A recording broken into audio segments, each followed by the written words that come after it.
In today's video, I'm going to help you, the fighter, incorporate meditation into your routine.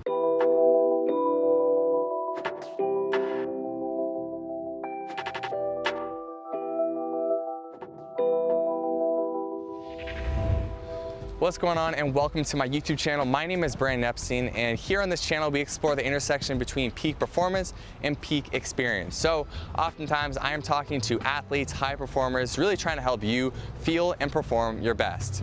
Specifically today in this video, I'm going to be talking to the fighter. So if you're a fighter, this video is for you. Whether you're a boxer or you do other martial arts, I'm going to be talking about how to incorporate meditation into your routine. Now, through my experience of playing a lot of different sports, I played college football and now I do boxing. I really think that in boxing and martial arts in general, mental training is extremely important, really more important than in any other sport out there. And that's the same reason why I see, top fighters and boxers like Lomachenko bringing on full-time sports psychologists to help work with them on their mental game.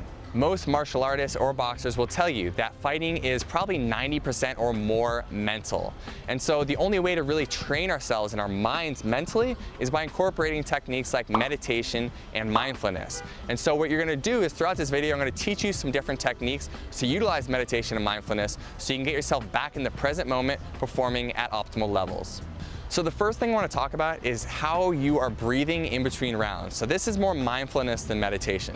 Think about it. You just got done fighting, right? Your sympathetic nervous system or fight or flight nervous system is completely activated.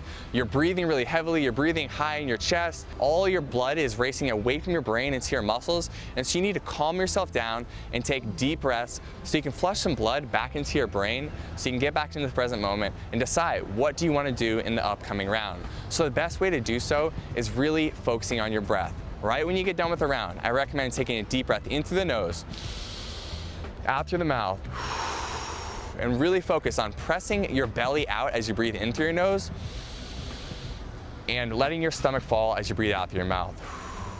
Doing 3 to 5 of these slow, long breaths will bring you back into the present moment, will activate your parasympathetic nervous system, help you relax, and really get you ready to take positive action in the present moment. You can also take a few of these breaths when you first get into the ring, right? So right before you go and touch gloves or whatever, right before you get started, take a few of these deep breaths, relax your shoulders down, and get ready to fight. Of course, you want to be in attack mode, you want to be aggressive, so you want a little bit of that sympathetic or fight or flight part of your nervous system activated, but you don't want to be overactivated, overstimulated. So these deep breaths will help you calm yourself and perform at peak levels. So before you spar, before you fight, I highly recommend doing some sort of pre-fight meditation. Now this doesn't have to be long, it doesn't have to be anything fancy. This could be sitting in your car or sitting in your gym or somewhere quiet where you won't be disturbed. And for 5 or 10 minutes, just taking those deep lower belly breaths like I just talked about, closing your eyes, feeling your shoulders drop and relax, feeling your face soften, and then just visualizing how would you like to perform in this upcoming sparring or fighting session. Visualize yourself performing at peak levels. See yourself performing better than you ever have before. And not just see yourself, really experience it.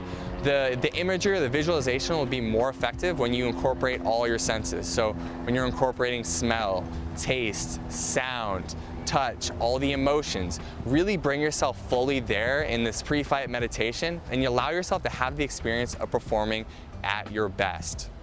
Once you've done this for 5-10 minutes, you're cool. Bring yourself back to the present moment and go do your thing. You may or may not know this, but your unconscious mind is constantly controlling and really planning out your future actions. When you have unconscious thoughts, they are being processed at a rate of 40 million bits per second. When you have a conscious thought, it's really closer to about 40 bits per second. So the question becomes, how can we program our unconscious mind? So this is very simple. Before you go to sleep every night, 5-10 minutes, just visualize your perfect performance, visualize yourself doing things you've been working on during your physical practice, and you're gonna program your mind while you sleep to unconsciously perform your best. This next meditation is something that can be swapped out with a nap, or it could be a midday meditation.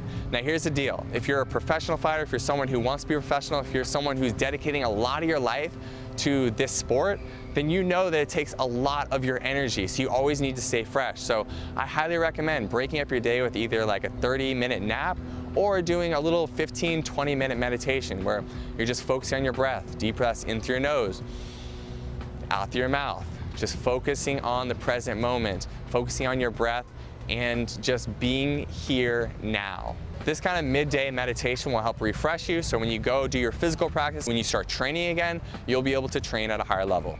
When it comes to additional mental training, just understand that your mind is a muscle, right? So the more that you train it, the better it's going to perform. So the more meditation, the more visualization you do of yourself performing really well, the easier it's going to be to actually go physically perform on that high level.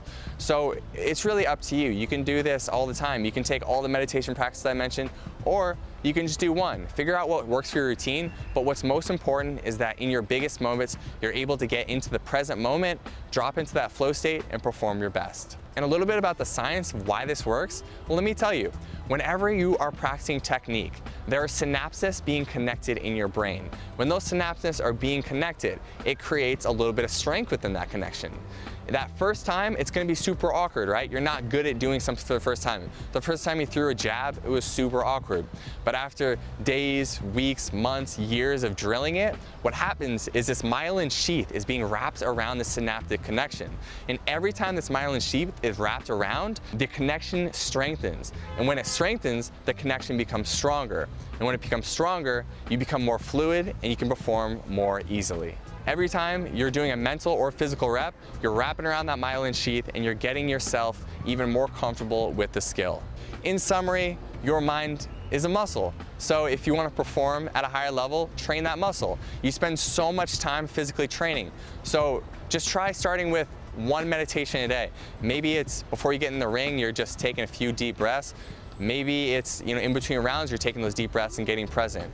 Start working your way up and add more and more of these meditation and mindfulness practices, and you're gonna see that not only are you gonna be able to be more present and you're gonna be able to get into flow state more easily, you're gonna see your physical performance start to improve. I hope this video was helpful for you today. I really enjoyed making it. I've been using these same techniques in my own boxing and with the professional boxers that I work with personally. So if this was helpful, please drop a comment below, let me know, like the video, subscribe, and I'll see you on the next video. Keep stacking them bricks.